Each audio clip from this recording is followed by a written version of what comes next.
ఈ రోజుకి కరెక్ట్గా 2 months అవుతుంది యూకే వచ్చి. నిజం చెప్తున్నా, వచ్చే ముందు నాకు చాలా ఎక్సైట్మెంట్ ఉండే, ఇట్లా ఫారెన్ పోతున్నా స్టడీస్ కోసం అని. వచ్చినాక నా దూలా తిరిగిపోతుంది మొత్తం. ఎందుకంటే వీళ్ళు వచ్చినాక కరెక్ట్గా 1 month జోష్ ఉంటుంది. అంటే కొత్త స్ట్రీట్, కొత్త ఇల్లులు, లైక్ కొత్త లైఫ్, ఫ్రీడమ్ అవన్నీ మింగుతాయి కొన్ని రోజుల తర్వాత. సో అంతే. ఇప్పటికైతే ఇవన్నీ చూసినాక నాకు కరెక్ట్గా 2 months అయింది సెటిల్ కానీ ఇక్కడ, అంటే ఈ అట్మాస్ఫియర్ అంతా అడాప్ట్ చేసుకోనికి. So as of now vlogs అయితే స్టార్ట్ చేస్తున్నా. ఐ నో స్టార్టింగ్ అయితే నేను చెప్పిన లైక్ డైలీ వ్లాగ్ పోస్ట్ చేస్తా అది ఇది అని.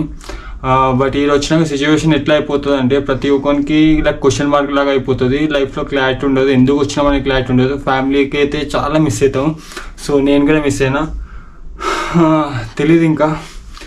సో ఇప్పుడు కొంచెం సెటిల్ అనిపిస్తుంది, కొంచెం ఓకే అనిపిస్తుంది. సో చేద్దాం. ఈ రోజు నుంచి అయితే డైలీ వ్లాగ్స్ వస్తాయి, ఇదైతే నా గ్యారంటీ. ఎందుకంటే ఇప్పుడైతే గివ్ అప్ ఇచ్చేస్తా, ఛాన్సే లేదు ఫస్ట్ ఆఫ్ ఆల్.